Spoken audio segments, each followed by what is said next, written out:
ओम श्री गणेशाय नमः। ओम नमो भगवते वासुदेवाय। हरे कृष्णा कृष्ण कृष्णा हरे हरे, हरे राम राम राम हरे हरे। तव्हां सभिनी हरि भक्तन के नमस्ते। प्यारा भक्तों, ही कथा पाण गुरु कृपा सां हासिल करे रहा आहियूं।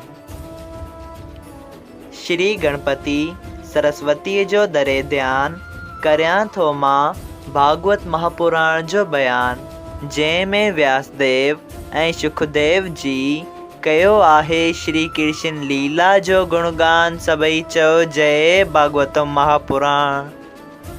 प्यारा भक्तों, कल कथा में पाण श्रीमद् भागवत महापुराण साहिब जे 3 स्कंद जे 21 अध्याय में ॾिठो हो त स्वयंभूमन ऐं सतरूपा पंहिंजी धी देवहूति खे करदम रखेश्वर वटि वठी अचनि था ऐं करदम रखेश्वर खे उन्हनि सां विवाह करण लाइ चवनि था। करदम रखेश्वर भगवान जी आज्ञा अनुसार उन्हनि सां विवाह लाइ मञनि था, पर हिकिड़ी शर्त रखनि था त जॾहिं उन्हनि खे औलाद थींदो तॾहिं हू गृहस्थ छॾे हरि भॼन करण लाइ हलिया वेंदा। सभई चओ जय श्री कृष्णा। अॼु पाण श्रीमद् भागवत महापुराण साहिब जे 3 स्कंद जो 22 अध्याय शुरू करे रहिया आहियूं, जंहिंजो नालो आहे करदम प्रजापतिअ सां देवहूति जो विवाह। मैत्री रखेश्वर विदुर जी खे चयो त जॾहिं करदम रखेश्वर देवहूति सां पंहिंजो विहांउ करणु क़बूल कयो, तॾहिं स्वयंभूमन देवहूति जी शादी करदम सां वेद मूजिब करे चयो त ए महाराज, तव्हांखे फ़ौज ऐं दौलत जंहिं शइ जी घुर्ज हुजे सा मां हिते तव्हांखे पहुचाए ॾियां, छाकाणि मुंहिंजो सॼो राज ऐं सभु धन ब्रह्मननि ऐं रखेश्वरनि जो आहे। इहा ॻाल्हि ॿुधी करदम रखेश्वर चयो त ए राजा, मूंखे फ़ौज ऐं दौलत कुझु बि न घुर्जे। जॾहिं स्वयंभूमन ऐं सतरूपा पंहिंजी धीउ खे करदम रखेश्वर वटि छॾे राज गद्दी ॾांहुं मोटण लॻा, तॾहिं देवहूति तमामु घणो रोवण लॻी। पर राजा ऐं राणी खेसि धीरज ॾेई करदम जीअ खां जुदा थिया ऐं देवहूति करदम जी जी शेवा में रही ऐं सभु कम सिवाय चवण जे अॻे ई पूरो करे छॾींदी हुई, जंहिं करे का बि ॻाल्हि रखेश्वर खे चवणी न पई।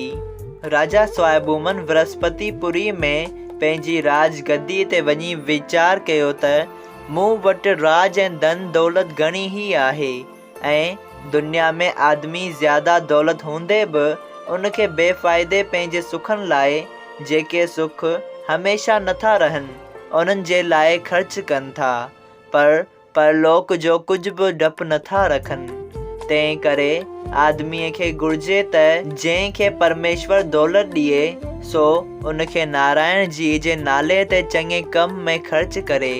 उन ॻाल्हि जो वीचार करे स्वयंभूमन हर साल वेद मर्यादा मूजिब यज्ञ कंदो हो। हर रोज़ सुबुह जे वक़्तु केतिरियूं ई गायूं सोन वग़ैरह ब्राह्मणनि खे दान ॾींदो हो। जॾहिं हर रोज़ जे नेम खां वांदो थींदो हो, तॾहिं परमेश्वर जी कथा ऐं लीला महात्माइनि ऐं रखेश्वरनि खां वञी ॿुधंदो हो। जॾहिं को महापुरुष या ब्राह्मण न हूंदो हो त पाण कथा ऐं कीर्तन नारायण जी जो करे हरि चरणनि जो ध्यानु कंदो हो। अहिड़ी तरह स्वयंभूमन जुगनि जी 71 छोकिरियुनि ताईं राज कयो ऐं हरि भॼन जे प्रताप सां मरण ताईं हिन जी ताक़त हमेशा हिकु जहिड़ी रहंदी आहे। हिकिड़ी सात बि परमेश्वर जी यादगिरी खां बेमुख न रहियो।